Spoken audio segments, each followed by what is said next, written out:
নমস্কার, শুভ সকাল সবাইকে স্বাগত জানিয়ে শুরু করছি আজকের নতুন ব্লগ। আশা করছি আপনারা যে যেখানে আছেন ভালো আছেন, সুস্থ আছেন। এখন বাজে 8:06। তো তখন ঘুম থেকে উঠে আমি রেডি হয়ে গেছি। এখন যাব হলো একটু কালী মন্দিরে। কালকে মা বাড়ি থেকে ফিরে আসার পথে কালী মন্দিরে ভোগ দিয়ে এসেছি। এখন তো বাবাদের আসতে একটু লেট হবে, তাই বলেছে যে সকাল সকাল যেয়ে নিয়ে আসতে। আর এখানে জানি কে কি লাগিয়ে রেখেছে, দরজাটা বন্ধ করে, গেট বন্ধ করে দিয়েছি। হ্যাঁ, দরজা বন্ধ করেছি। চাবি নিয়েছিস? হ্যাঁ, চাবি নিয়েছি। আর প্রচুর ঠান্ডা লাগছে। সকাল সকাল ঘুম থেকে উঠেছি তো হাতটা ঠান্ডা হয়ে গেছে। কিন্তু কালকে এত সকালে উঠেছিলাম, কালকে রোদ আমরা ছিল। হ্যাঁ রোদ ছিল। কালকে আমরা 8:17 বেরিয়ে গেছি, কিন্তু আজকে তারও একটু আগে যাচ্ছি। কিন্তু কালকে তেমন একটি লাগেনি, রোদ ছিল তো। এখন যাই, তাড়াতাড়ি করে যাই। সকাল সকাল আমরা বাসে করে যাচ্ছি, কেননা অটো করে গেলে ঠান্ডা বেশি লাগবে। আর বাস যেহেতু জানলা বন্ধ থাকে, ঠান্ডা লাগার সম্ভাবনা কম আর বাতাসও কম লাগবে, তাই আমরা বাসে করেই যাচ্ছি, অটোতে করে আর যাচ্ছি না। তো বাজারে নেমে দেখছি সমস্ত দোকান বন্ধ, যেহেতু আমরা খুব সকালেই এসেছি। এখন মনে হয় 8:30 নাগাদ বাজে, কোনো দোকানই খোলেনি। তাই মনে হচ্ছিল যে আজকে ছুটির দিন, বন্ধ।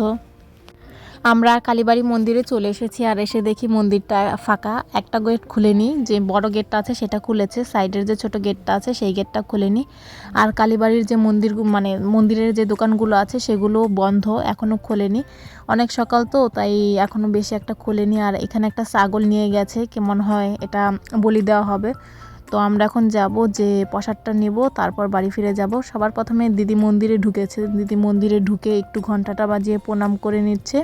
তারপর ঠাকুরকর্তাকে খুঁজে বের করে এখান থেকে প্রসাদটা নিয়ে যাবে।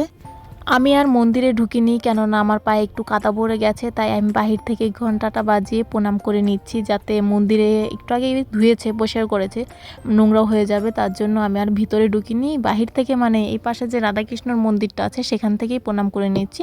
তারপর অবশ্য আমি কালীমাকেও প্রণাম করেছিলাম। তো এখন যাই, ঠাকুরকর্তা চলে এসেছে, দিদি ঠাকুরকর্তার জন্য ওয়েট করছে। দিদির হাতে প্রসাদ দিলেই আমরা চলে যাব। এখানে আর ওয়েট করব না, আর কোথাও ওয়েট করব না, কেননা আমাদের আর কোনো কাজ নেই। প্রসাদ নিয়েই আমরা বাড়ি ফিরে যাব। ঠাকুরকর্তা চলে এসেছে আর দিদিকে প্রসাদ দিয়েও দিয়েছে। ভোগ নেওয়া শেষ, এখন আমরা বাড়ি চলে যাবার। ঘুম পাচ্ছে, এখন একটু রোদ উঠে গেছে, এখন অতটা শীত করছে না। আর এই যে এই পাশের ছোট্ট গেটটা, পকেট গেটটা, সেটা বন্ধ। এখন আমরা বড় গেট দিয়েই যাব। কালীবাড়ি মন্দির থেকে সেই কখন এসেছি, এসে আর ঘরে ঢুকিনি, এখানেই বসে রয়েছি। আর বসে থাকতে থাকতে মারা চলে এসেছে, যে কি জানি নিয়ে এসেছে, এখন যে খেতে হবে। দেখি, কালকে ভাত ছিল, ভাতই খাবো। এখন যাই, কিছু খেয়ে নেই। আমার মাও এখানে এখনই চলে এসছে, আর এখানে অনেক কিছু নিয়ে এসছে। লাউ শাক আর লাউ শাকের ফুল, না লাউ শাক না, কুমড়ার ফুল। এগুলোর বড়া খেতে হেব্বি মজা। এগুলো কি মামাদের বাগান থেকে নিয়ে এসছে মনে হয়, তাই না? মামা বাড়ি থেকে আনা ফুলগুলো দিয়ে এখন বড়া বানানো হবে। এদিকে ভাত ফুটছে, তরকারিও রান্না করা হয়ে গেছে। এখানে হচ্ছে আলু, শিম, তারপর টমেটো আর মিষ্টি কুমড়ার ডাঁটা দিয়ে, মাছ দিয়ে, কই মাছ দিয়ে একটা তরকারি রান্না করেছে। এখানে আছে শাক ভাজা আর একটা কই মাছ এই শাকটা আমার খেতে হেভি লাগে। আর এখানে হয়েছে বাবার জন্য লাউয়ের তরকারি। আমাদের ঘরে রং করছিল, তার জন্য এই পাশে যে খাটটা আছে এটা আমাদের খাট না, সুবর্ণাদের খাট। তো এই খাটটাকে ধরে অন্য ঘরে নিয়ে যেতে হবে। যেহেতু বাড়িতে দাদা বা বাবা ছিল না, তাই আমি আর মা ধরছিলাম যাতে নিয়ে যেতে পারে। আর খাটটা ভীষণই ভারী ছিল, আমি আর মা পারছিলাম না, আর যে লোকটা কাজ করছে উনি ধরছে।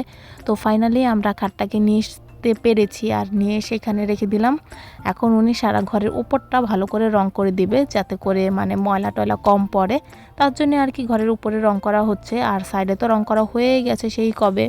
বাজে এখন 3:19। আর আজকে দুপুরবেলাতে রুটি বানানো হচ্ছে। আজকে রুটি দিব, আর আমি এখন বসে বসে পাকোড়াগুলো ভাজবো। সেই জন্য এখানে ব্যাটারটাকে গুলে নিয়েছি, জল বেশি দিয়ে ফেলেছি, সেজন্য চুলোর আঁচে রেখেছি যাতে করে একটুখানি শুকিয়ে যায়। আর এদিকে মা একটার ভিতরে আরেকটা ভরে রেডি করে রেখেছে, দুটো করে একসঙ্গে দিয়েছে। এই যে একটার ভিতরে দুটো করে আছে। এখন যে কটা খাবো, শুধু 3 জন খাবো তো ভাত, 3 জনের জন্য একটা করে বা দুটো করে করতে পারি, বাকিগুলো রাতে করা হবে। এখানে আমি দুপুরের খাবার নিয়েছি ভাত, মিষ্টি কুমড়ার ফুলের বড়া আর মিষ্টি কুমড়া শাক। এই শাকটা খেতে আমার ভীষণই ভালো লাগে। এখন 6:30 নাগাদ বাজে, তো ভাবছি আজকে মেলায় যাব। কদিন ধরেই বলছি যাব কিন্তু আর যাওয়া হচ্ছে না, কিন্তু আজকে যাব। তো এখন রেডি হব। তুই কি এখন রেডি হবি? ইয়েস, তাহলে তাড়াতাড়ি রেডি হও, পর চল বেরিয়ে যাই। বেশি সময় থাকবো না, বাইরে মেলা যেতে এখন একদমই ভালো লাগে না, ঠেলা গুতা খেতে খেতে আর ভালো লাগে না। তো যাব, কিছুটা সময় ঘোরাঘুরি করবো আর তাড়াতাড়ি চলে আসবো। এখন রেডি হতে যাই। রেডি হয়ে যে শম্পা দিদিদের ঘরে এসে গেছি, এসে দেখি স্বচ্ছ রেডি হয়নি। এই যে শম্পা দিদিও রেডি হয়নি। এখন ওদেরকে আমি 5 মিনিট টাইম দিয়েছি। 5 মিনিটের মধ্যে রেডি না হলে আজকে ওদেরকে রেখে চলে যাব। 2 দিন ধরে ওদেরকে বলছি যে 2 দিন ধরে ওদেরকে খুঁজেই পাচ্ছি না মেলায় যাওয়ার জন্য। আজকে ফাইনালি পেয়েছি। যাবে তো? তাহলে রেডি হও না কেন, বসে রয়েছে কেন? যাব, রেডি হও তাড়াতাড়ি। সোয়েটার পরলি রেডি, সোয়েটার পরে রেডি, তাহলে চলো চলে যাই তোমার মাকে রেখে। আমাদের স্বচ্ছ বাবু রাগ করে বসে আছে, ও যাবে না মেলায়। জ্যাকেটটা পরতে বলেছে, ও জ্যাকেট পরবে না। স্বচ্ছ বাইরে ঠান্ডা আছে, পরো। ও এখন রাগ করে বসে আছে, যাবে না। করে গালটা ফুলিয়ে রেখেছে। চলো চলো চলো তাড়াতাড়ি পরো। নাগরদোলায় উঠলে কি বাতাস লাগে তুমি জানো? 7টা বাজে, ফাইনালি সম্পাদি রেডি হলো। ও যে স্বচ্ছ রাগ করে বসেই আছে, এখন যাবে কি যাবে না। তো আমরা এখন বেরোই, যে মানে আরেকটা মানে স্বপ্নে যাব যে হাফসাপুকে নিব, তারপর আমরা মেলায় যাব। স্বচ্ছ তুমি কি যাবে না? আসো আসো স্বচ্ছ। ওই যে স্বচ্ছ এখানে রাগ করে বসে আছে, যাবে না। আসো স্বচ্ছ, এখন টাইম আছে কিন্তু, আসো। না আসলে নাই, আর কিচ্ছু করার নাই। আমরা বেরিয়ে স্বপ্নে চলে এসেছি। এখান থেকে হাফসাপুকে নিব, তারপর আমরা সবাই মিলে মেলায় যাব। আর স্বচ্ছ রাগ করে আমাদের সাথে আসেনি, ও মানে রাগ করে ঘরেই বসে আছে। তো ওকে ফেলে রেখে আমরা চলে এসেছি। ওকে অনেক সাদাসাদি করা হয়েছে, কিন্তু ও একটুও আসেনি। মানে ওকে অনেক বলা হয়েছে, তারপরেও ও আসেনি। তো কি করব, ওকে ছেড়েই আজকে আমরা মেলায় চলে এসেছি। তো আমরা ফাইনালি মেলার কাছেও চলে এসেছি। এখানে মেলার গেটে দিয়ে আমরা ঢুকছি। আর আজকে মনে হচ্ছে লোক কম। আজকে আমরা মূলত স্বচ্ছর জন্যই মেলায় এসেছি, কিন্তু অবশেষে স্বচ্ছই রাগ করে আর আসেনি। স্বচ্ছ আসার পর থেকে বলছিল মেলায় যাবে, কিন্তু আমরা সময় পাচ্ছিলাম না। আর শম্পা দিদিও আজকে প্রথম এসেছে মেলায়, তাই আমরা একটু মানে দাঁড়িয়ে খুব সেলফি তুলছিলাম। মানে শম্পা দিদি তো আর আসেনি, তো আমরা খুব আজকে ছবি তুলছিলাম। যদিও আমি ছবিগুলো এখনও পোস্ট করিনি, পোস্ট করব।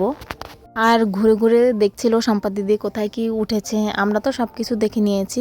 তারপর আমরা এখানে স্টেজের কাছে আসলাম। এখানে আজকে কী কী গিফট দিবে আর কি কি বাইক রেখেছে সেটাও একটু দেখে নিলাম। মানে কোনো গিফটই তো আমরা পাই না, কিন্তু তারপরেও একটু দেখতে ভালো লাগে কী কী আজকে গিফট দিচ্ছে। তো এখন তার গিফট দিবে না, গিফট দিতে অনেকটা টাইম লাগবে। তো আমরা একটু দেখেই চলে যাব, বেশি সময় আমরা ওয়েট করব না। আর আজকে মেলায় একটা ঘোড়া নিয়ে এসেছে। স্বচ্ছ থাকলে হয়তো ওকে আমরা ঘোরাতে উঠাতাম, কিন্তু ও তো আর আসেনি, তো ওকে তো আর ওঠানো যাবে না। এখন আমরা ঘুরে ফিরে বাড়ি ফিরে যাব। তারপর দেখা যাক স্বচ্ছ কি করে, যে দেখব। ও মানে না এসে খুব ভুল করেছে। আমরা খুব মজা করছি, ঘুরে বেড়াচ্ছি। তারপর আমরা অনেক কিছু খেয়েছি। স্বচ্ছকে নিয়ে আরেকদিন আসতে হবে। আজকে মানে ওই সারাদিন বলছিল, সেই সকাল থেকে বলছিল কখন যাব, কিন্তু ফাইনালি দেখা গেল ওকেই আমরা ফেলে রেখে চলে এসেছিলাম। ও এতটা রাগ করেছে যে ও আর আসবেই না, মানে রাগ করে ঘরেই বসে রইল। আর আজকে যেহেতু আমরা অনেক মানুষ এসেছি, আর যেখানেই যাচ্ছি সেখানেই একটু একটু করে ছবি তুলে নিচ্ছি। আর পরে আমরা ভূতের ঘরের এখানে এসেছি। যদিও আজকে আমরা ঢুকবো না, অন্য একদিন এসে ঢুকবো, সকাল সকাল এসে ঢুকবো, যাতে তখন ভিড়টা কম থাকে। এখন মনে হচ্ছে ভূতের ঘরে ভিড় বেশি আছে। আর এবার আমাদের সার্কাস দেখা হয়নি। প্রতিবারই আমরা বলি যে সার্কাস দেখব, কিন্তু আর আমাদের সার্কাস দেখা হয় না। তারপর আমরা মেলা থেকে বেরিয়ে গেছি। আজকে আমরা প্রচুর খাবার খেয়েছি। ফার্স্টে ঝালমুড়ি খেয়েছি, তারপর ছোট ফুচকা সেটাও খেয়েছি। তারপর শম্পা দিদি হাফসাপু পিঠার দোকানে গেছে, সেখান থেকে পিঠা খেয়েছে। যদিও আমি বেশি কিছু খাইনি, কেননা আমার শরীরটা একটু ভালো না, কিন্তু ছোট ফুচকা দেখে আর লোভ সামলাতে পারিনি, আমিও খেয়ে নিয়েছি।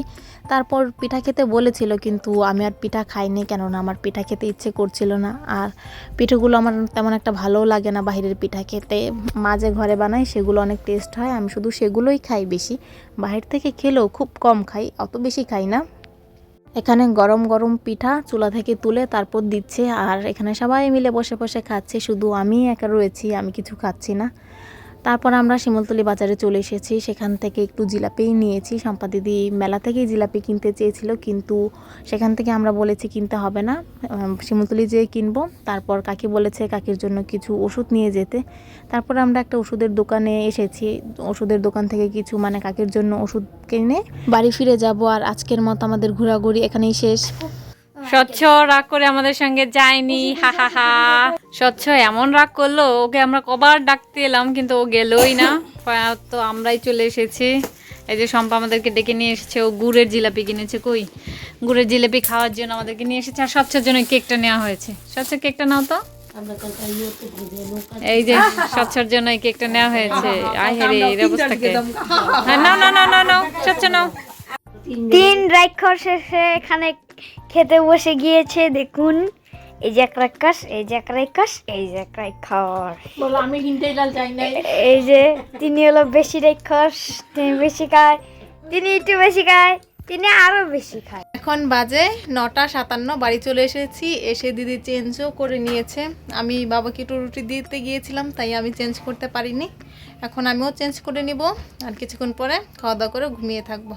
তো ভিডিওটা আজকে আমি এখানেই শেষ করেছি। যদি কিছু ভালো লাগে লাইক কমেন্ট শেয়ার করবেন। দেখা হচ্ছে পরবর্তী কোনো ভিডিওতে। ততক্ষণ পর্যন্ত ভালো থাকবেন, সুস্থ থাকবেন। Tata, good night. আর আমি যে টিপ পরে গেছিলাম সেটা কোথায় জানি পড়ে গেছে। আগে টিপ পরে গেছিলাম তো, আর দিদি হাত নাড়তেই রয়েছে, মানে হাত নাড়তে নাড়তে হাতটা খুলেই পড়ে যাবে। তো টাটা, গুড নাইট।